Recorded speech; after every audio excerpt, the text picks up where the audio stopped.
এই গরমকালে তো অনেক রকমের শরবতই তোমরা খেয়েছো নিশ্চয়ই, আম পোড়ার শরবত, তরমুজের শরবত, তারপরে জলজিরার শরবত। আমি আজকে তোমাদের সাথে শেয়ার করছি কাঁচা আমের শরবত। এটা ভীষণ ভালো হয় খেতে আর দারুণ টেস্টি হয়। এরকম দুটো কাঁচা আম নিয়ে নিয়েছি, তোমরা পরিমাণ বাড়িয়েও নিতে পারো, এটা খুব ভালো হয়। পুরো রেসিপিটা দেখো, তোমাদের মনে হবে বেশি করে বানিয়ে ঘরে রেখে দিই। তো দুটো কাঁচা আম নিয়ে নিয়েছি। তারপর আমি শুকনো খোলায় প্রথমে একটু জিরেটা ভেজে নিলাম, সেই জিরেটা মিক্সিং জারে দিয়ে দিলাম খানিকটা মৌরি, তারপরে দিয়ে দিলাম কটা গোলমরিচ, আর তার সাথে দিয়ে দিলাম বিট নুন। এই মশলাটাকে আগে বানিয়ে নিয়ে আসছি। তো এটা দিয়ে মিক্সিতে মশলাটা বানিয়ে নিয়ে এলাম। দেখো মশলাটা কিন্তু বেশ তৈরি হয়ে গেছে। তারপরে কাঁচা আমটাকে ধুয়ে নিয়েছি প্রথমে, তারপরে এখন ছুলে নিচ্ছি। আর মশলাটা যে বানালাম না, একটু দানা দানা থাকলে কোনো ক্ষতি নেই। এবার আম ছুলে নিয়ে আমগুলোকে কেটে নিচ্ছি, আঠিটাকে আলাদা করে দিচ্ছি। এখন বাজারে আমের অনেক দাম, সেই জন্য আঠিটা ফেলে দিও না, টক ডাল বানালে আঠিটা দিয়ে দিও, দেখবে ভালোই কিন্তু টক হবে, ডালটা ভালোও লাগবে।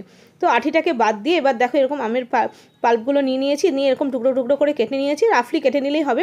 তারপর মিক্সির মধ্যে দিয়ে দিলাম, যেটা আমাদের মশলা বানিয়ে নিয়েছিলাম তার মধ্যে দিয়ে অল্প একটু জল দিয়ে মিক্সিটা একটু ঘুরিয়ে নিলেই কিন্তু আমের পাল্পটা এরকমভাবে পুরো রেডি হয়ে যাবে। এবার গ্যাস জ্বালিয়ে কড়াইটা বসিয়ে দিয়ে আমের পাল্পটা দিয়ে দিলাম। আমের পাল্পটা দেওয়ার পরে দিয়ে দিচ্ছি চিনি, আর এইখানে কিন্তু চিনি আর নুনটা একটু বেশি করেই দিতে হবে। তো চিনিটা দিয়ে দিলাম। এবার আমের টক অনুযায়ী চিনি দেবে, এখানে তোমরা মিষ্টিও ব্যবহার করতে পারো। তারপরে বেশ ভালো করে রান্না করে নিচ্ছি। দেখো কালারটা চেঞ্জ হয়ে গেছে, আমি টোটাল 5 মিনিট রান্না করেছিলাম। তো এরকমভাবে যখন কালারটা চেঞ্জ হয়ে যাবে তখন দিয়ে দিতে হবে এই ভাজা মশলাটা। একবারে নুনও দেওয়া রয়েছে। তো সব কিছু দিয়ে মশলাটাকে দিয়ে ভালো করে নাড়াচাড়া করে নিয়ে তারপর 5 মিনিট মতন টোটাল রান্না করে গ্যাসটাকে বন্ধ করে দিয়েছিলাম। ঠান্ডা হওয়ার পরে এরকম আমি স্টোর করে নিচ্ছি। তোমরা একটা কাঁচের বাসনেও কিন্তু স্টোর করতে পারো, তবে যেটা স্টোর করবে সেটা যেন একদম শুকনো হয়, একটুও জল না থাকে।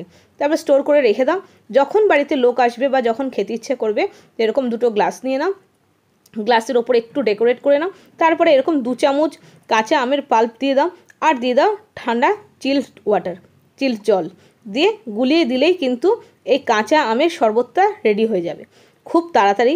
বাড়িতে লোক আসলে কত তাড়াতাড়ি শরবতটা তৈরি হয়ে যাবে দেখেছো।